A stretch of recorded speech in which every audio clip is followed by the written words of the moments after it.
Good morning, everyone. My name is Jessica Bland.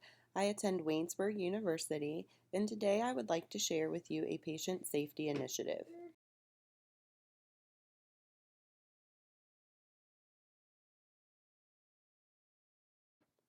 Patient safety is at the forefront of the healthcare industry. Per American Sentinel University, hourly rounding can be defined as a systematic, proactive nursing intervention designed to anticipate and address the needs of hospitalized patients. The purpose of the Patient Safety Initiative, or PSI, is to explore how hourly rounding is affecting patient safety. The goal of the PSI is to identify successful ways in which hourly rounding can reduce the risk of falls.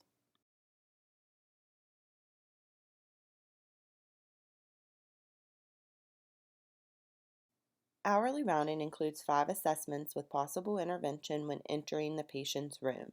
Assess the patient for pain. Assess any toileting needs. Reposition the patient. Check that everything the patient needs in their periphery is within reach, such as their call light, water, trash can, phone, any personal belongings. Check the IV pump.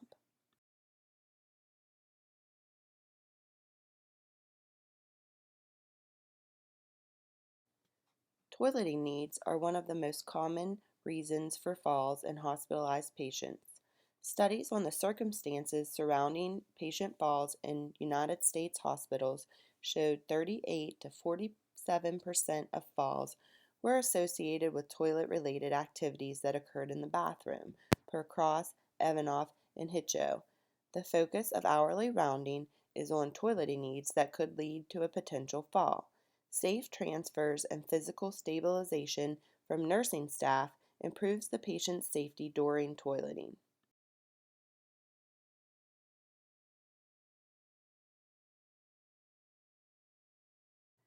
Massachusetts General Hospital completed a study that showed hourly rounding reduces the risk for pressure ulcers. By repositioning the patient every hour, the risk for skin breakdown is minimal, especially in elderly or incontinent patients. Ensuring the patient's call light, phone, water, etc. is within reach reduces the risk for the patient getting out of bed without assistance. Getting out of bed without assistance can lead to falls in hospitalized patients. Also, checking the patient's IV pump hourly is important. This ensures that the IV pump is infusing as ordered by the physician and therefore maintains patient safety.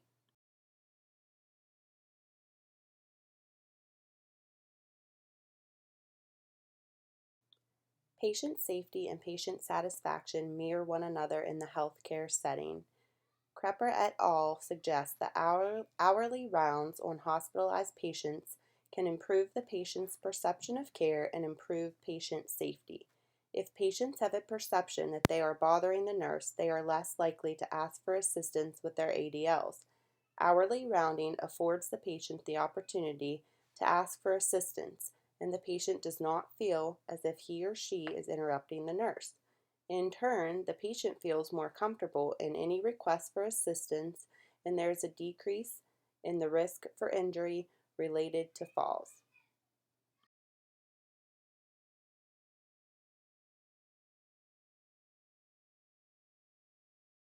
In the healthcare system where I am employed, hourly rounding began as check marks and initials on a worksheet.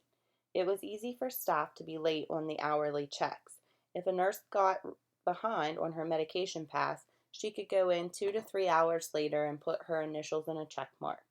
While nurse management attempted to complete periodic checks to ensure rounding was being done, they were not able to have any type of real-time way to ensure proper completion of hourly rounds. When electronic records were introduced, hourly rounding required a timestamp in the computer system, with the CNAs, LPNs, and RNs being responsible for completing the hourly rounding in the computer. Then each CNA, LPN, or RN could go in the computer and see what the other discipline had completed. Now, an electronic tracking system called Responder 5 has been initiated at my facility.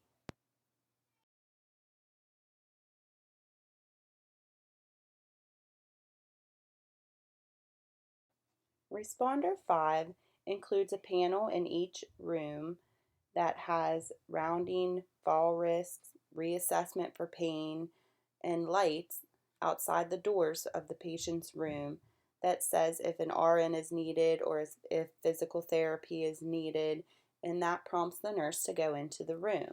The nurse has a tag on her badge that picks up through Wi-Fi to identify that the nurse has entered the room. Responder 5 was not perceived well at first. Nurses felt they were being tracked. 95% of the staff has now started to participate in the Responder 5 system. The panel in the room was not used in the first month following installation. This was due to lack of education with the staff. Once educated, the electronic panels within the rooms have been used so that the other healthcare professionals can see what tasks have been completed for the patient already or what tasks need done.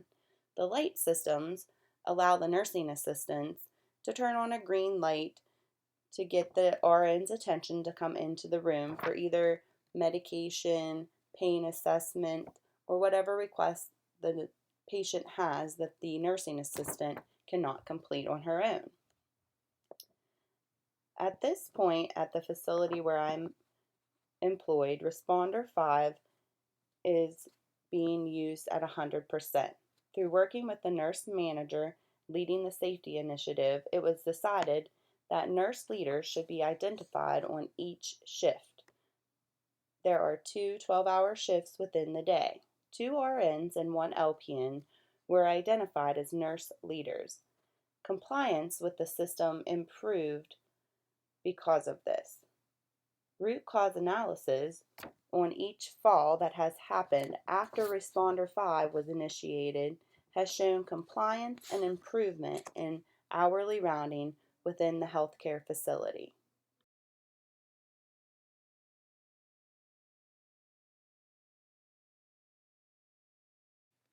The root cause analysis that I chose to work on was a fall that happened on our behavioral health unit in a patient with schizophrenia. Unfortunately, the patient suffered from an intracranial hemorrhage. It was found that there were many factors that contributed to this patient falling. Factors related to the fall included the patient not having non-skid footwear on. He had been wearing his own shoes and did not have any socks on. The hospital supplies each patient with a pair of socks that have non-skid grips on the bottom, but he did not have these on. The patient also was taking multiple medications that could result in dizziness that could have led to his fall. There was no fall risk assessment completed during the morning shift by the nurse. Hourly rounding was found to be completed with this patient. Factors related to nursing issues. A rapid response code was not called immediately after the patient fell. There was poor communication between the hospitalist, the emergency room physician, and the nursing staff. Please keep in mind that the facility that this occurred in is a very small facility in the country with only 23 medical surgical beds and then 25 psychiatric beds. There is a hospitalist in the hospital 12 hours a day and an ED physician 24 hours a day. There was also a lack of education for the agency nurse who had been assigned to the patient when he fell.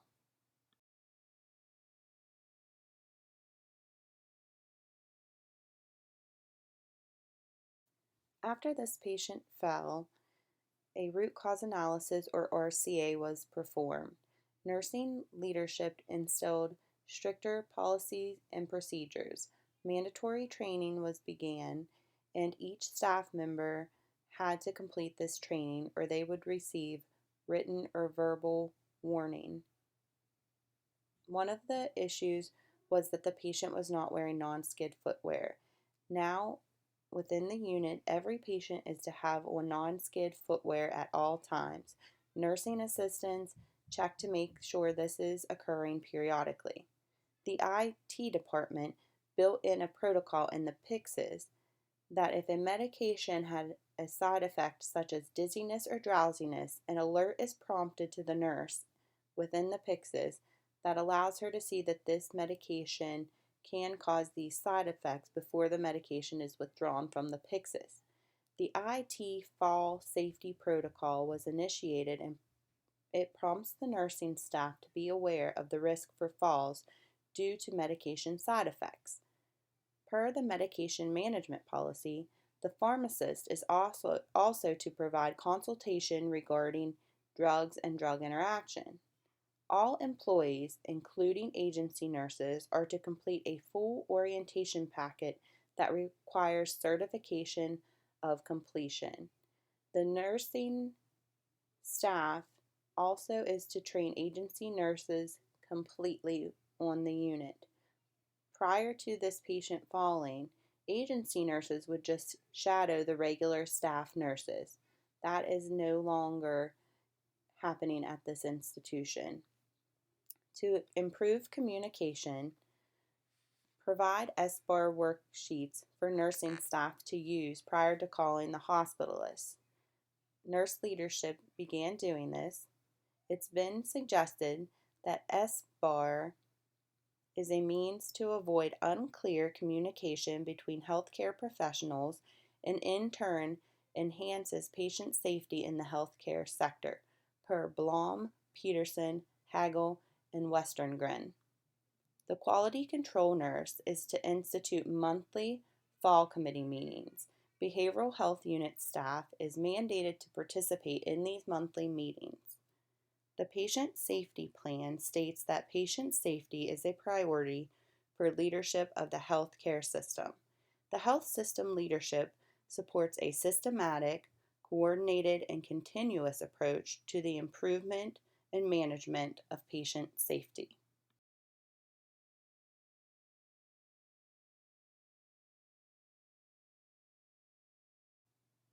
Implications for nursing leadership. When patients are being evaluated by a healthcare provider every hour, the patient begins to feel safe and comfortable during a stressful time of illness.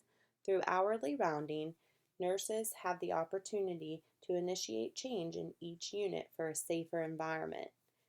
Leaders demonstrate a willingness to learn and build internal structures and processes, such as a robust error reporting system. Hourly rounding helps generate reports for tracking of falls and skin breakdown not present on admission. Hourly rounding also helps identify near misses in the healthcare field. When nurse leaders advocate for hourly rounding, improvement in patient safety can be achieved. Hourly rounding is one of the many safety initiatives that can be implemented and proven to improve patient safety and decrease the risk for adverse events. As noted earlier, nurse leaders have been identified on each shift to help improve safety during that shift within the unit.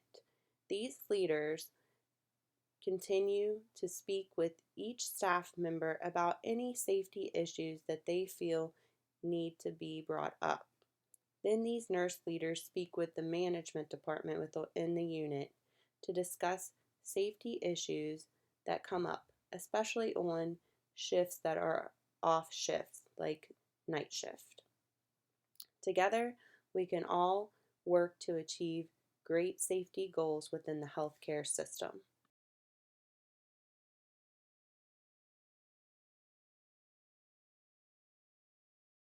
Please note the references that were used to complete this Patient Safety Initiative presentation.